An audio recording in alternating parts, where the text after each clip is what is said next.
Hello, my name is Arpit. In this video, I am going to demonstrate week 3 of Analog Electronics Lab. This experiment, we have to design a H-bridge driver and non-overlap generator. First of all, we have to design these circuits on the LT-Spice and test it, and then we have to design a physical circuit on the breadboard. This is my ID, and let's proceed with the experiment. So let's start with the experiment. So as you can see, this is the H-bridge driver and integrator.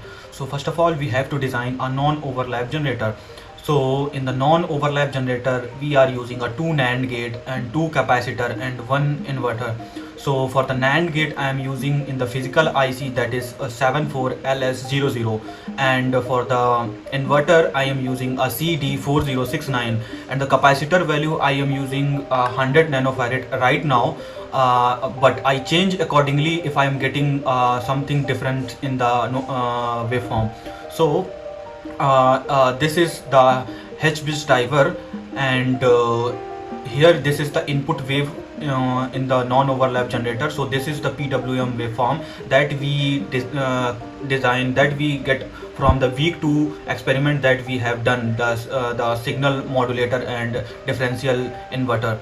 So this is the H-bridge driver, and these are the inverters that use as a buffer, and these are base resistor, and this one is PNP and this one is NPN. So in the LT-Spice circuit and physical circuits, I am using these two and I am tested with, but I am not getting the exact value, so I remove this one because if I add this, so I am getting a different waveform. Here the waveform has already different to the other one, and if I not removing this, the waveform is same goes here, and this VDD flows here and goes to the ground. There is no current goes to the VOUT, so I remove this.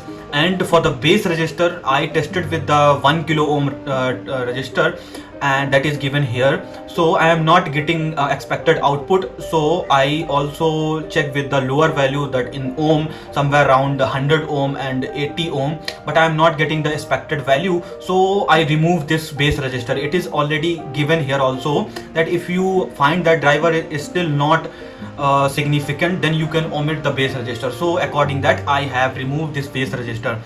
So and the waveform, input waveform here in the base is same, because if I am not giving the same input waveform, if the PWM signal is high here, then here also high, because the working is different for the both the BJTs. If this one is if here I am giving the current, then this is working, and here if I am giving the current, then this is not working. If there is zero current, then this is working, and if here is zero current, then this is not working.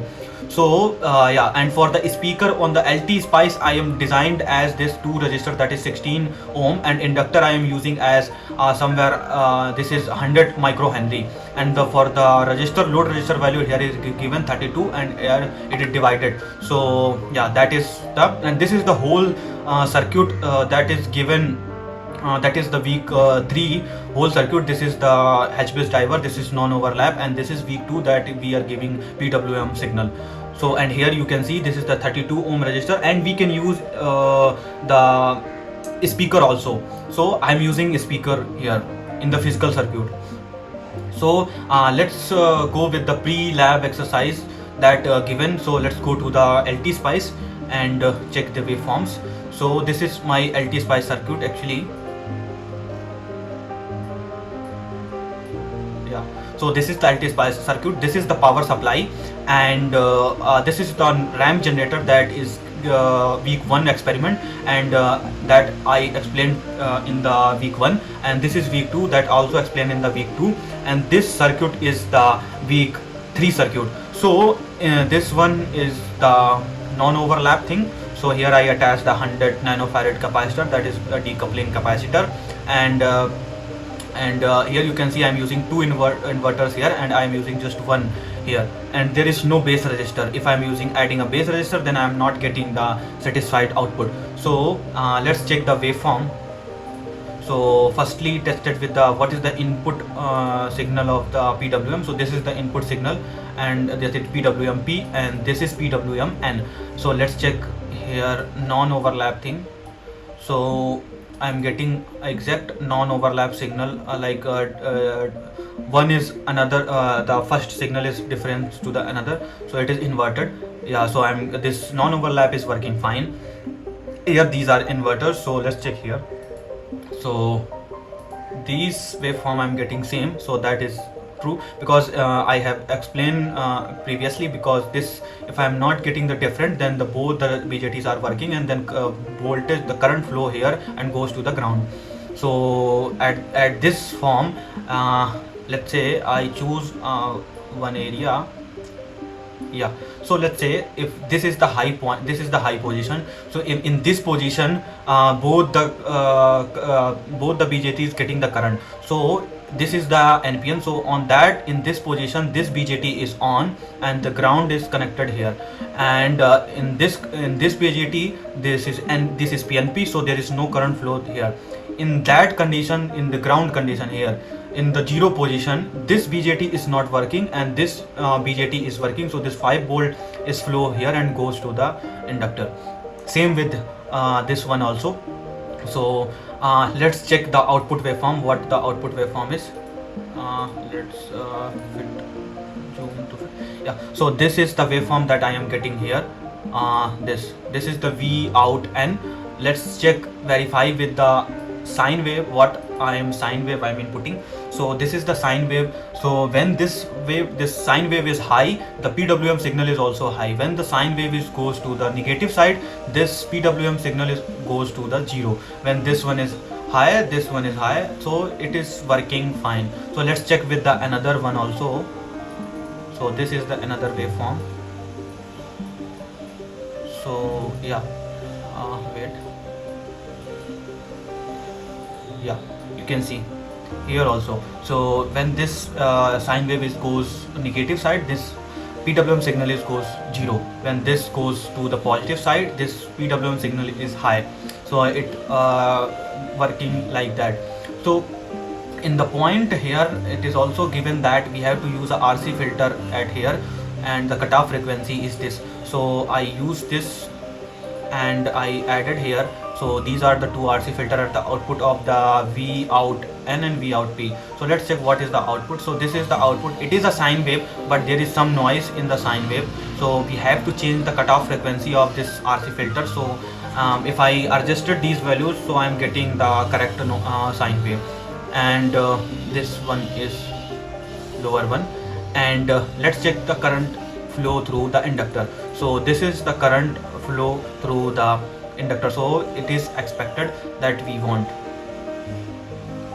So this is the LT Spice simulation, and I have completely checked with this. So let's jump to the physical circuit. So let's start with the physical circuit. So as you can see here, this is the physical circuit I have designed. So there are all weeks here, week 1 to week 3. So these are the circuits of week. This is the week 1 and this is the week 2. Here we generated this here. From here we generated the ramp signal, and that goes to the week 2, and the ramp signal and the sine wave, the inverted sine wave, that gives me the PWM signal. So that PWM signal goes to the week 3. So this is the week 3 circuit. So here you can see this IC is CD40969. so this is the inverter IC. So I am using a 2 inverter, and I am giving the power supply, that is ground, and that is VCC. And this is the input signal from the week 2. This is the NAND IC, that is 74LS00, and I'm this and this added, and that is the non-overlap thing. These are the 4 decoupling capacitor. That for that I am using a 100 nanofarad capacitor, and this is the inverter, that IC I am using as a buffer. So that is the H bridge driver, this part, and these two BJTs are the part of the H bridge. So for the negative and VCC I am giving, and this output from the non-overlap that I am giving to this inverter and converted, and then goes to the BJT base. So this one is NPN, and this one is PNP. For the NPN I am using the variant, that is 2N2222, and for the PNP I am using the 2N2097. so this is the emitter. This emitter is connected to the ground, and this collector here this collector is connected in this BJT. This is the emitter, and in here this is also an emitter, so this is connected to the ground, and in this BJT this is the emitter, so it is connected to the VCC, and from collector side both the transistors are common, connected each other, and then from here I am getting the output to the speaker load. So this is the circuit actually, and let's see. You can see I'm getting this type of waveform, as you can see in the alias. For the software that I'm using, alias M1K. So this is the waveform from the that is VOUT N, and this is VOUT P. Okay, so these are the waveform, and the capacitor, actually these capacitor I am using here. So if I am not using these capacitor, so there is so much noise in the voltage rail, so that affects this NAND gate IC, and it beings heat up. So if I added these, the circuit is working properly, and the speaker is also working fine, so there is no noise. So let's test it with the connect of the speaker.